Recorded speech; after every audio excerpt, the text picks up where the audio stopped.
Et notre invité politique ce matin, c'est Bruno Retailleau. Bonjour. Bonjour. Merci beaucoup d'être avec nous, sénateur de Vendée, président du groupe Les Républicains ici au Sénat.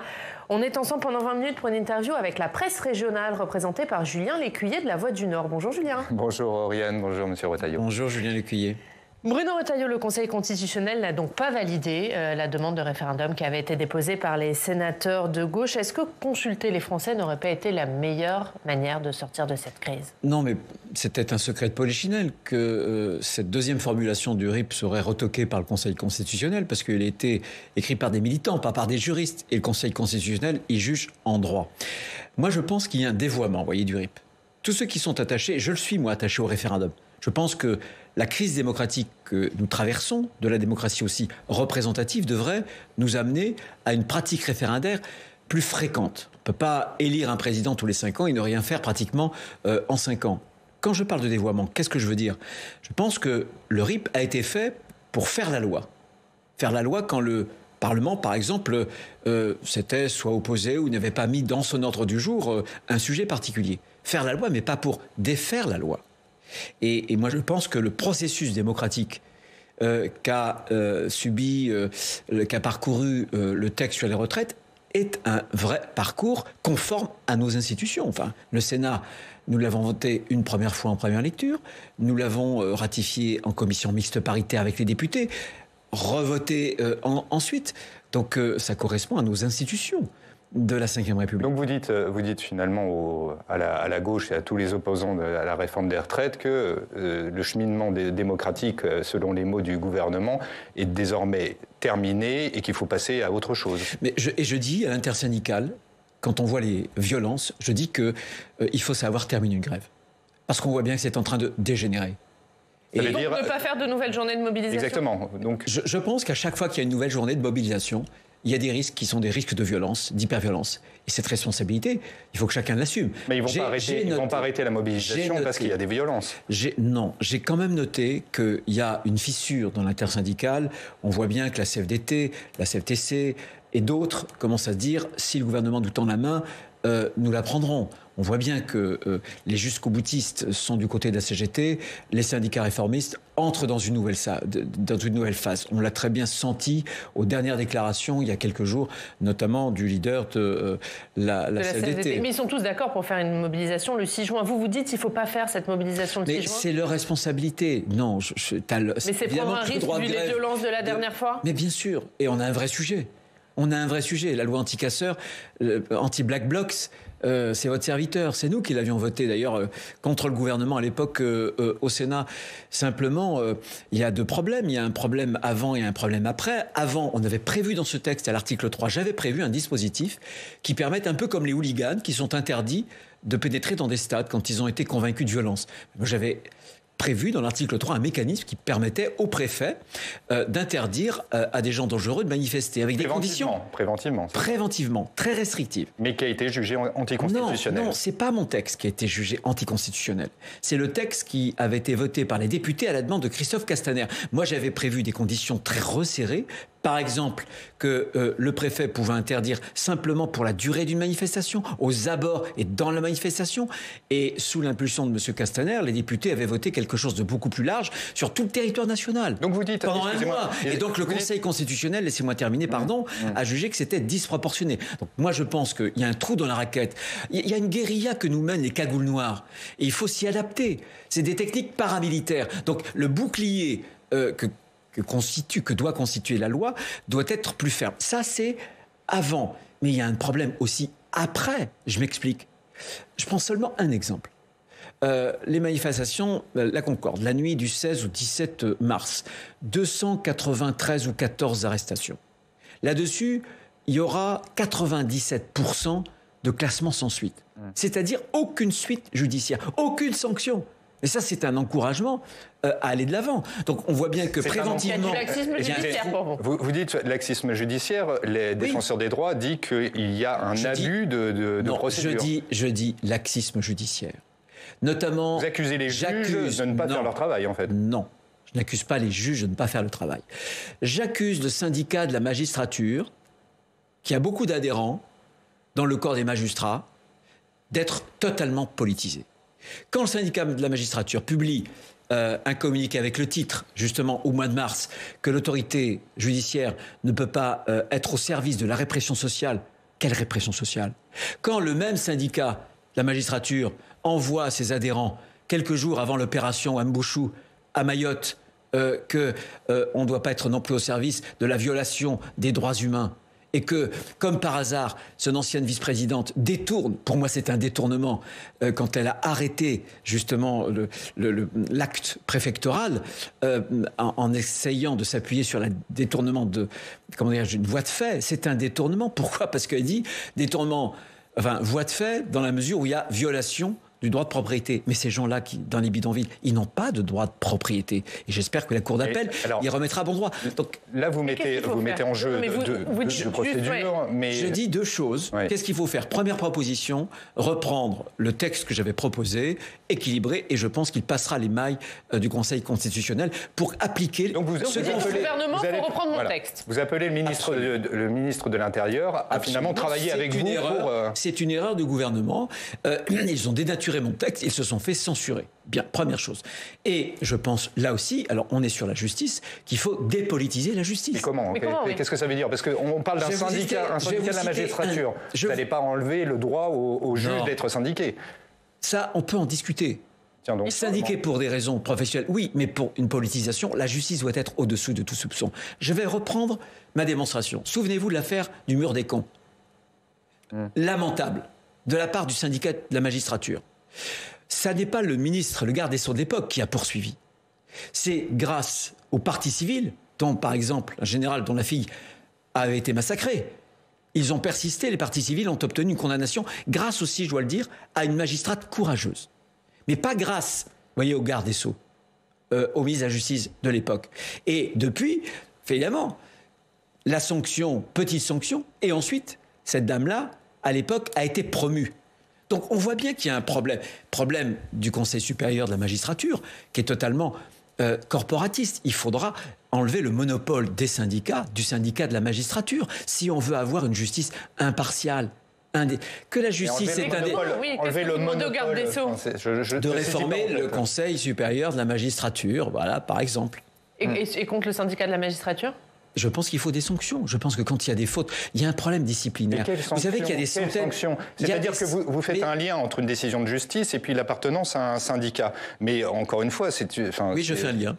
Oui, mais bien sûr, je fais un lien. Ce serait de faire la même chose avec n'importe quelle personne qui est syndiquée. En fait, j'ai du mal à saisir comment vous résolvez ça. Mais je ne résous rien du tout. Je dis simplement que dans la justice, parce que c'est trop important, une majorité de Français ne croient plus dans la justice, parce que les délais sont trop longs, mais aussi parce qu'il y a un dévoiement. On voit bien qu'il y a un laxisme judiciaire. Moi, je pense que la question de la sécurité en France, c'est pas plus de policiers, c'est pas plus de gendarmes. C'est la réponse pénale qui n'est plus à la hauteur. C'est ce que sont très bien. Il faut l'interdire. Est-ce qu'il faut interdire aux juges d'être syndiqués? Qu'est-ce qu'il faut faire? Moi, je pense que la syndicalisation du corps des magistrats, je pense que c'est excessif. Ça n'est pas normal. Les préfets, les militaires ne sont pas syndiqués. Et les classements sans suite, excusez-moi, mais c'est corroboré aussi par la défenseur des droits qui a noté un abus de procédures, des procédures des interpellations préventives basées sur absolument rien, des procès-verbaux qui étaient remplis à la va-vite, voire même de façon automatique. Il y a quand même la question des interrogations. Bien sûr, il y a la question des nullités. Il faut que la judiciarisation, dans ces cas-là, soit plus précise. Il faut des moyens, il faut un certain nombre de choses. Il y a aussi la question de la simplification, parce que c'est tellement compliqué désormais que tout est nul. Mais est-ce que vous croyez normal que sur près de 300 arrestations, 97%, il n'y a aucune condamnation? C'est des classements sans suite. Les Français sont choqués, alors qu'on voit bien des gens qui viennent pour tuer du flic. Est-ce qu'on peut continuer comme ça ? Pour que demain, là, vous voyez qu'il y a un jeune policier qui a été grièvement blessé. Il va en porter à vie des stigmates. Et alors on fait rien. On ne bouge pas. Encore une fois, le mur des cons. Et la personne responsable de cette faute magistrale, j'utilise le qualificatif à bon escient, elle est promue ensuite. Vous trouvez ça normal, Julien Lécuyer ? Et sur les Black Blocs, une interrogation a été faite sur les Black Blocs, sur les moyens d'y répondre. Est-ce que vous avez une proposition pour justement lutter contre cette... Pardon, Julien Lécuyer, j'ai fait une proposition. Mon texte déjà a été adopté. Première chose, il a été dénaturé. Je vous parlais de l'article 3. Je pense qu'il faut revenir sur cet article 3. Il faut que le Conseil constitutionnel puisse, si j'ose dire, ne pas le censurer. Pour qu'il ne soit pas censuré, il faut être mesuré. Je veux dire que on est dans un état de droit. C'est pour ça que j'avais demandé, moi, à ce que l'arrêté préfectoral concerne un périmètre dans l'espace très précis, concerne dans le temps, là encore, un périmètre très restreint à la seule durée de la manifestation. Comment vous avez jugé Emmanuel Macron. Oui, justement, Emmanuel Macron et Elisabeth Borne ont attaqué mercredi Jean-Luc Mélenchon. Ça a un lien, puisque eux-mêmes ont parlé du fait des propos de Jean-Luc Mélenchon qui semblait justifier, ou en tout cas attaquer les policiers, mais aussi qui ferait, selon le président de la République, la courte échelle au Rassemblement national. Est-ce que vous êtes d'accord sur ce diagnostic ? Moi, je pense que l'extrême gauche a une responsabilité en France. Leur objectif, en réalité, ça n'est pas d'abattre la réforme des retraites, c'est d'abattre la Ve République. Vous avez vu, comme moi, les images à l'Assemblée nationale de la lecture du texte sur les retraites. Vous avez vu cette violence verbale ? La violence verbale, c'est l'antichambre de la violence tout court. Voilà. Donc, il y a une forme de complicité. Sainte-Soline, moi j'ai vécu aussi Notre-Dame-des-Landes. Je sais ce qui s'est passé. Soulèvement de la Terre, c'est né où ? C'est né à Notre-Dame-des-Landes. La faute originelle est bien celle d'Édouard Philippe et d'Emmanuel Macron, puisque pour les beaux yeux de M. Hulot, éphémère ministre à l'époque de l'Environnement, on a sacrifié un projet qui était un projet qui, politiquement, de droite, de gauche, du centre et d'ailleurs, était porté par tous les responsables, avec 179 décisions de justice positives, favorables à ce grand aéroport. Et on a cédé à la violence. On a donné un permis de casser. C'est tout. Donc là encore, la politique doit être une politique cohérente. On ne peut pas donner un jour raison aux casseurs, aux ultra-violents à Notre-Dame-des-Landes et demain leur donner tort et les combattre à Sainte-Soline. La politique, c'est la cohérence. C'est ce qui manque d'ailleurs à Emmanuel Macron. Le en même temps, c'est par définition le double langage. Donc l'incohérence. Sur la suite, pour les opposants et notamment la proposition de loi de Lyotte qui serait examinée le 8 juin, Julien.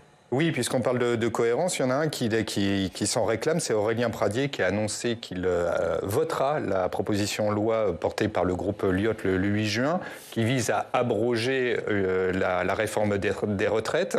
Est-ce qu'il va trop loin, Aurélien Pradier, quand il parle de ça ?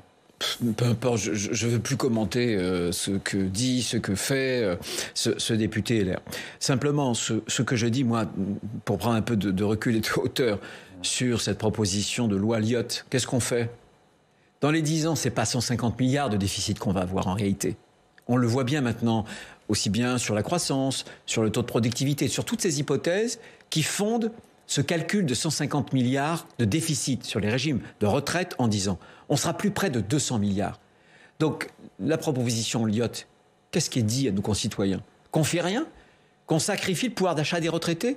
Qu'on sacrifie les jeunes demain, puisqu'il y a toujours plus de retraités et toujours moins d'actifs, de cotisants ? Qu'est-ce qu'on fait exactement ? Ça résout, ça, les problèmes de la France ? Et Mme Le Pen, dont je vois qu'elle vient de déposer une PPL où elle revient à la fois sur la réforme de 2010, les 62 ans, et sur la réforme de droite, donc, et la réforme de gauche, la réforme Touraine, en matière d'annuité. Elle ruine la France, elle ruine le retraité, elle ruine la jeunesse, et elle encourage l'immigration. Incohérence. Attendez, incohérence. Juste, pardonnez-moi, relevons cette chose-là. Je parlais de cohérence, d'incohérence d'Emmanuel Macron, incohérence de Mme Le Pen. Vous ne pouvez pas, si j'ose dire, restreindre le travail alors qu'on est un des pays qui parle le plus tôt en retraite. Il nous manque des seniors dans l'emploi. Et ne pas vouloir l'immigration, évidemment. Vous vous souvenez des déclarations à l'époque de celui qui s'occupait, M. Delevoye, au commissaire à la retraite. Il dit qu'il faudrait que 50 millions d'immigrants en plus si on ne fait rien en 2050. Non, mais vous parlez de cohérence. Est-ce qu'on peut être député Les Républicains et voter un texte qui abroge la réforme des retraites que vous défendez ? Il y a la liberté. Moi, je pense que c'est pas. Je pense que ça n'est pas cohérent. Je pense que c'est d'autant moins cohérent que la même personne dont vous me parlez, quand on a eu cette élection, cette campagne pour la présidence de LR, soutenait une retraite à 67 ans, puisqu'il soutenait 45 annuités. 45 annuités, alors que la moyenne d'entrée sur le marché du travail, c'est plus de 22 ans. 22 ans plus 45 annuités égale combien ?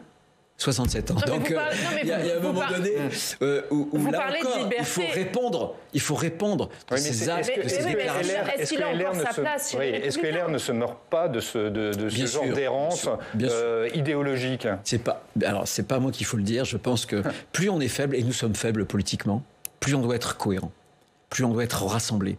Parce que si on n'est pas cohérent, et c'est pour ça que pour nous, cette réforme des retraites, elle était, je le dis, absolument désastreuse. Parce qu'elle a dit aux Français, mais finalement, c'est quoi les Républicains? Qu'est-ce qu'ils pensent? Mais ces gens-là pensent qu'ils pourront s'en tirer, si j'ose dire, sans un mouvement fort, puissant, etc. Mais il n'y aura pas de petit bonheur privé au sein d'un grand malheur collectif. Mais justement, est-ce que du coup, il ne faut pas clarifier la situation et dire à Aurélien Pradié, si tu continues sur ces positions, il faut quitter le parti? Les choses étaient tranchées par Éric Ciotti, par Olivier Marleix. Moi, je suis responsable d'un groupe qui n'est pas un groupe de députés, qui est un groupe de sénateurs. Vous aurez observé qu'il y a chez nous une cohésion qui est beaucoup plus forte. Parce que sur le parti, sur les Républicains. Oui, parce que vous rejoignez en fait ce que disait Éric Ciotti. Vos mots se rejoignent. Ce qui nous a abîmés, c'est la dispersion, dit-il. Nous sommes apparus incohérents. Maintenant, il faut remonter la pente. Mais alors justement, comment remonter cette pente? Il n'y a pas 36 solutions. Qu'est-ce qui aimante dans la vie politique l'attention de nos compatriotes? C'est le pouvoir, parce que le pouvoir fascine souvent. Quand on a le pouvoir, on est puissant. On attire. On n'a pas le pouvoir. On est loin du pouvoir. L'autre puissance d'attraction, ce sont les idées. Et l'utilité, parce qu'il faut qu'on soit utile. Les Républicains, c'est écrit nulle part dans le marbre qu'on doit exister à perpétuité. L'utilité qu'on doit avoir, c'est l'utilité pour nos idées. On doit être disruptif. On doit proposer dans le débat public quelque chose de nouveau. Or, moi, je pense que le monde, la France, on est arrivé à un bout de cycle. Le monde qui est dangereux, une mondialisation qui se reconfigure sur des blocs idéologiques, continentaux. La France, la fête est finie, il n'y a plus d'argent magique. J'ai observé que le taux d'emprunt pour les OAT, les emprunts d'État, plus de 3,2% au mois de mars. Pas d'argent magique, monsieur Retailleau. Pas d'argent magique. Ça fait 20 ans, 30 ans qu'on entend parler de cette formule. Ce que je propose, c'est que nous n'aurons d'avenir, ça tombe bien, il va y avoir des états généraux, nous n'aurons d'avenir que si, sur chaque point, nous avons des idées de rupture. On n'a non pas traité les conséquences, j'entendais encore sur le lycée professionnel, c'est toujours plus d'argent public. Emmanuel Macron confond la réforme et la dépense publique. Il les associe. C'est ce qu'on fait remarquer depuis 30 ans ou 40 ans. Eh bien, nous, je pense que... Je vais vous parler de la sécurité. La question de la sécurité aujourd'hui en France, c'est pas une question de moyens. Si, il faut construire plus de places de prison. Mais c'est une question de réponse pénale. Bien sûr, il faut plus de magistrats. Mais ça ne sert à rien d'avoir plus de magistrats s'il y a du laxisme judiciaire. L'hôpital. Là encore, on déverse des milliards. Mais ce n'est pas comme ça qu'on donnera à nos soignants le sens de ce qu'ils font, la quête du sens de leur métier. C'est en débureaucratisant l'hôpital, en changeant la gouvernance, en la mettant du côté des soignants plutôt que du côté de la bureaucratie. Pareil pour l'école. Pape Ndiaye s'en prend au privé. Privé, ça marche. Alors laissons le privé vivre. Parce qu'il y a, d'ailleurs il le comprend si bien que ses enfants sont à l'école alsacienne, qui est une école privée, une des plus chères. Vous voyez, Tartuffe. Bon, vous voyez, à chaque fois, on doit être... Et pour l'école publique, nous avons voté un texte au Sénat, qu'on crée des écoles publiques, autonomes, gratuites, pour qu'on ait, des nouvelles pédagogies. Et on verra l'immigration, vous comptez aussi faire preuve de disruption? Absolument. Sur l'immigration, c'est bien pour ça que le gouvernement craignait l'examen du texte, notamment au Sénat, et qu'il y a renoncé parce qu'ils n'ont pas renoncé parce que nous, on serait divisés. On n'est pas du tout divisé avec les députés. Pour preuve, on déposera prochainement un texte de loi. Quand déposerez-vous? Dans les prochaines semaines. Mais on devait... Mais avant l'été? Avant l'été? Oui, avant l'été, bien sûr, avant l'été. Ce que je veux dire, c'est que je prends cet exemple-là. À quoi ça sert de faire un texte migratoire si les pompes aspirantes tourne toujours à fond. Si vous en rajoutez le fameux article 3, l'article 4 du texte de M. Darmanin, c'était la régularisation massive, voilà, des sans-papiers. Non. Et je pense... C'est pas ce que dit Gérald Darmanin. Exactement, ni Olivier Dussopt. Hein. On parle de plusieurs milliers de personnes. Mais je vais vous dire, regardez ce qui se passe à Mayotte. À Mayotte, où désormais, c'est le chaos migratoire. 50% de la population, ce sont des étrangers. 50% de ces étrangers sont des irréguliers. Et Marine Le Pen a fait 59%. Son père, il y a 20 ans, n'avait fait que 11,7%. Ce que vous dites, c'est que ce qui se passe à Mayotte, finalement, le chaos migratoire que vous exposez, bien sûr. Ça pourrait être la France dans quelques années ? Pas dans la même proportion aujourd'hui, bien sûr. Mais j'ai pris Mayotte, on aurait pu prendre d'autres grands pays européens. On aurait pu prendre la Suède, le Danemark. Regardez le Danemark. Le Danemark, pourtant, ce sont des sociodémocrates. Un tour de vis sans précédent. Disruptif. La rupture. Eux, ils ont fait la rupture. La rupture que je demande, moi, sur l'immigration, eh bien, eux, ils l'ont fait. Mais la rupture sur l'immigration, et vous avez vu ce qu'a fait... Regardez ce qu'ont fait le parti d'extrême droite. Il a été réduit, il faisait plus de 20% il y a quelques années, à moins de 3%. La Suède, c'est l'inverse. Ils n'ont pas été capables de maîtriser justement l'immigration, et du coup, l'extrême droite est aux portes du pouvoir. Vous dites au gouvernement que s'il ne suit pas votre ligne sur l'immigration, c'est ouvrir la voie à Marine Le Pen dans les prochaines années. Mais bien sûr, c'est du kérosène extraordinaire. Et donc, elle doit mettre dans référendum, des cierges tous les jours pour que le gouvernement Macron persiste. Vous rejoignez sur cette question. Il faudra un référendum sur la question migratoire. Mais je le dis depuis des années. J'avais proposé, vous voyez, j'avais travaillé sur les 100 jours pour Valérie Pécresse. Je pourrais vous les fournir. C'est un document que vous pourrez facilement travailler. Et j'avais proposé, bien sûr, une réforme constitutionnelle. Pourquoi, là encore ? Parce qu'on tombe dans le gouvernement des juges. Et qu'il faudra modifier l'article 11 de la Constitution pour permettre au peuple français de se prononcer définitivement sur les questions migratoires. Et ce que dit un référendum, le Conseil constitutionnel ne peut pas en juger. Donc ce sera enfin la souveraineté populaire. Et ça ne sera pas le gouvernement des juges. Parce que cette question, c'est une question qui désormais peut menacer notre cohérence, notre cohésion sociale. Il faut choisir entre ouvrir les frontières et maintenir un haut niveau de protection sociale. Il faut choisir l'un ou l'autre. Je choisis un modèle français qu'il va falloir réinventer. C'est ce que LR doit faire, réinventer un système à bout de souffle, être disruptif, être en rupture par rapport à ce qui a été fait avant, à ce que nous-mêmes nous avons fait, à ce que des gouvernements LR, des présidents de la République, Nicolas Sarkozy ou d'autres ont fait. Mais est-ce que le meilleur moyen de mettre en œuvre vos idées, de les faire entendre, de les appliquer rapidement, c'est pas de passer dans les prochains mois un accord de gouvernement ? Mais la politique, je disais, c'est des idées.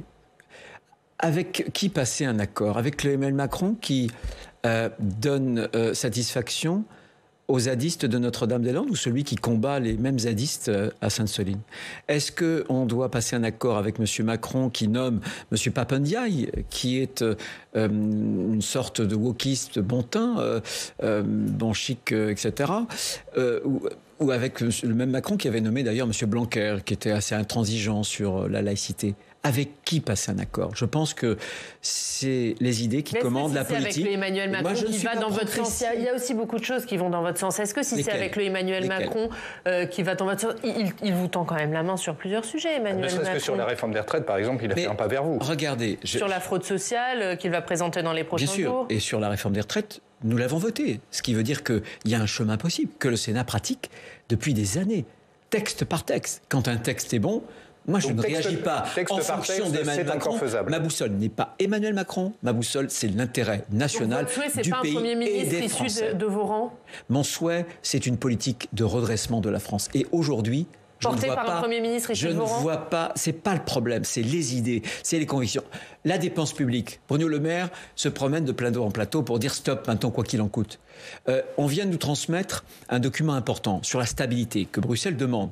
La prévision de dépenses publiques 2027, c'est plus 30 milliards de plus de dépenses publiques que ce que on nous disait dans le projet de programmation des finances publiques il y a seulement 5 mois. Donc le quoi qu'il en coûte continue, c'est ça que vous voulez dire ? Mais bien sûr, et il continue au moment où justement les taux s'envolent, où le service de la dette coûte de plus en plus cher.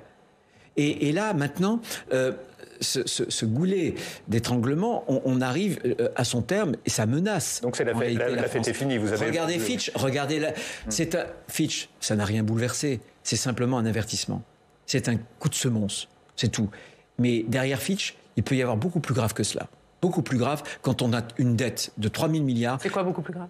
Le relèvement des taux encore ? Bien sûr, encore plus justement de service de la dette. Une dette qui va nous coûter beaucoup plus cher. Et ce qu'on doit dépenser, par exemple, pour la transition écologique, ce qu'on doit dépenser pour un certain nombre d'investissements d'avenir, on n'aura pas cet argent. Cet argent, on devra simplement le dépenser pour les marchés financiers.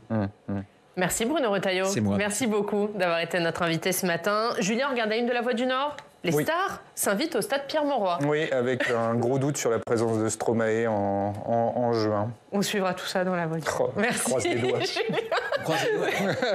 Merci Bruno Retailleau. On passe au Club des Territoires.